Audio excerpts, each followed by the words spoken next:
What is up, guys? Adrian here from Launch TV, and I want to welcome you back to the channel. Today we are inside of our hotel for the weekend. We are staying at the Endless Summer Resorts.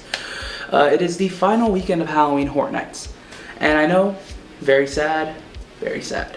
But today I will bring you my rankings for the houses and scare zones. Stay tuned, because here they come.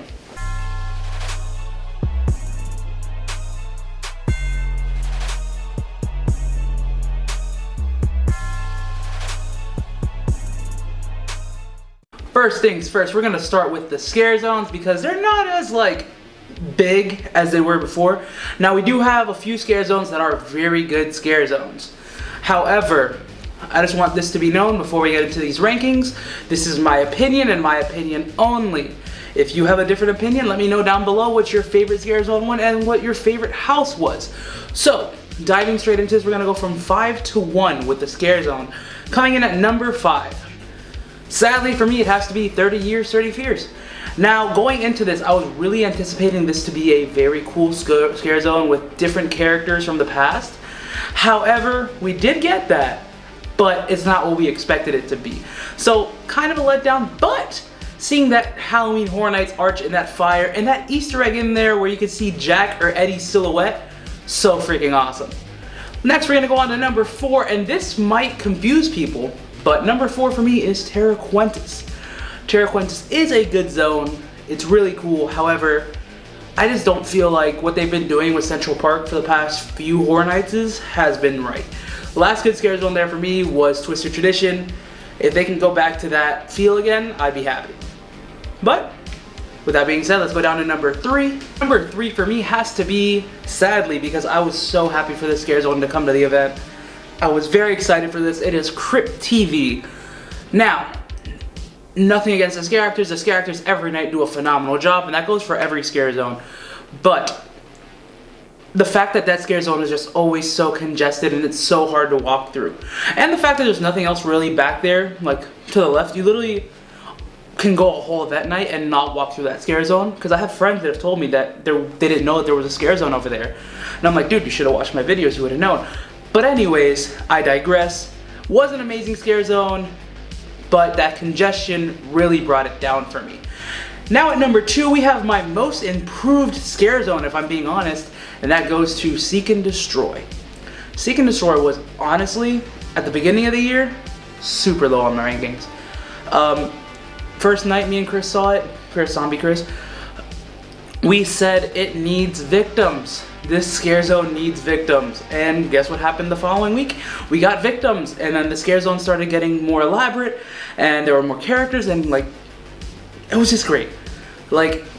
Honestly, if it weren't for the fact that my number 1 was as good as it was, this would probably be number 1, but now you guys know my number 1 is Lights, Camera, Action, Eddie's Revenge, and I feel like that's almost a genuine consensus across a lot of my friends, because it's a really good scare zone.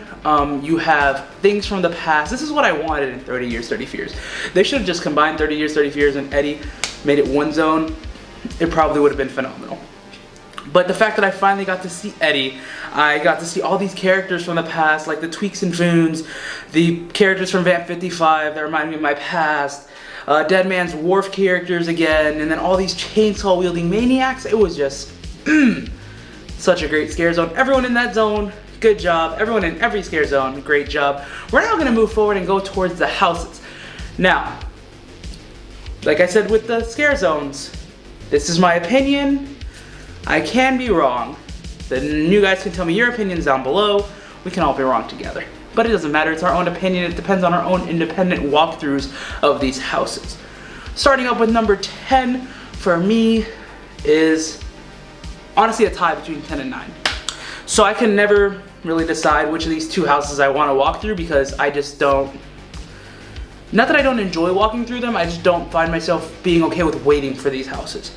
So Tooth Fairy and Beetlejuice. Tooth Fairy on one hand never has a wait almost, but with houses that are around it that are a lot better than it, I'd rather not do that. And then Beetlejuice, if it wasn't for that far walk, and if the house had a few more scares and not so many statues, I'd go through that a lot more. See where I'm going with that? So those are 10 and 9. They can interchange. They've interchanged on me multiple times throughout the event, but that's what happened. At number 7, we have the Bride of Frankenstein Lips. Now, I did love this house. It was gorgeous. It was scenic. Everything about it was nice. However, I went through this house so much during HHN Light. Same thing with Tooth Fairy, but I enjoyed the other one a lot more. But Brides, for me, they moved some of the triggers. It was cool to see things in different places, but what are we gonna do? You know, it's a good house, but it's not better than the other ones that I went through. Now we drop down to number 7, and at number 7 we have Welcome to Scary Horror in the Heartland. Now, this to me, honestly, from this year's lineup is probably my biggest letdown, but, and a big but, it was nice. However, I say it's a letdown because we could have seen so much more. We could have dived into Scary. We did go into Scary, went through the history of Scary, Ohio. We went through the spawning, we went through the hive, we went through the Wyandotte Estate, went through Dead End, went through the schoolhouse, went to HR Blood and Guts, went to Meets, and then we go to, I'm gonna say Havoc because it makes the most sense. So Havoc. The way this house ends to me, I don't like it at all. I don't like how it ends. It just kind of ends abruptly with Havoc's chainsaw. One chainsaw, that's it. So it's kind of just a letdown. But I did enjoy going into the schoolhouse, having a facade within the tent. Because honestly, this year they blew me away with the amount of things they could do with those sprung tents. Because they have been some massive sets this year, and shout out to you, Horror Nights, because you guys killed it. And shout out to all the people in Scary too, because you guys gave me some really good walkthroughs this year. However, I will be back to see you guys. We have 2 nights left of the event, so I will see you guys. I love you guys. Let's go down to number 6, and number 6 for me is Texas Chainsaw Massacre. Now, back in 2016, I didn't like this house that much. It was honestly one of my least favorite houses I've ever been through. So going into this, I went optimistic, and I was like, this might be better. And guess what? It was. It gave me the same vibe that I got from House of a Thousand Corpses, in which I didn't like something that I saw prior from it, but going through it, I enjoyed it.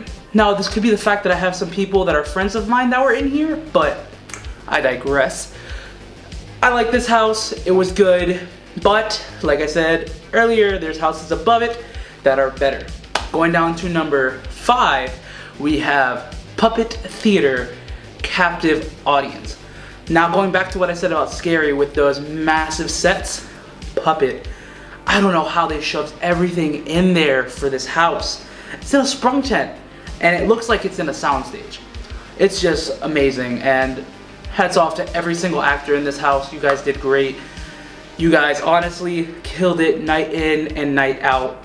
So thank you guys for being so awesome. We're now gonna drop down to number 4, and before I start with number 4, I have one thing to say. These 4 houses have been interchangeable at my number 1 since the event started. I've had good walkthroughs of all 4 of these houses. I've had bad walkthroughs of all 4 of these houses. However, they've never gone below 4. They've always been in the top 4. So, starting out at number 4, we have Case Files Unearthed Legendary Truth. This house gave me so many Slaughter Cinema vibes that the first time I went through it, I said, I love this house is a masterpiece. And then every time I've gone through it, I've loved it more and more, and it's just such a perfect house. Sadly, it will be the last house ever located in the Shrek queue, but I have to say, giving it the respect I gave it, it's a perfect hat nod to the end. So, Case Files, Boris, all those creatures in there, thank you guys so much for being awesome and doing amazing things this haunt season. Can't wait to see what comes up next year. Maybe Boris will come back, maybe not. It's not speculation time, it's ranking time. Let's drop down to number 3. At number 3, we have The Haunting of Hill House. Now, Hill House to me was where I got my best scare opening night. Opening night, best scare. Tall Man destroyed me.